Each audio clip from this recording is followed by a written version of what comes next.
Do you want to know how you can log into your FCI Payroll account? If yes, then this video is for you. Hello and welcome to How to Log In. It's your host back again with yet another interesting tutorial video. In this video, I'm going to teach you how you can log into your FCI Payroll account.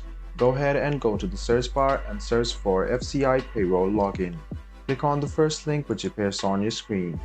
Then it will take you to this login portal, which is the official login portal of FCI Payroll. So you can write down your username on the first box.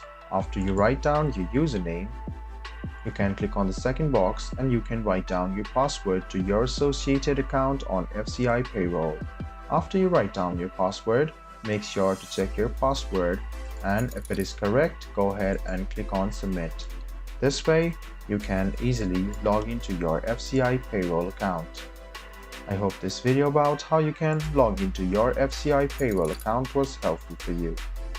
If you still have any kind of confusion, please do mention us on the comment section down below. I hope this video was helpful for you. If you still have any kind of confusion, please do mention us on the comment section down below.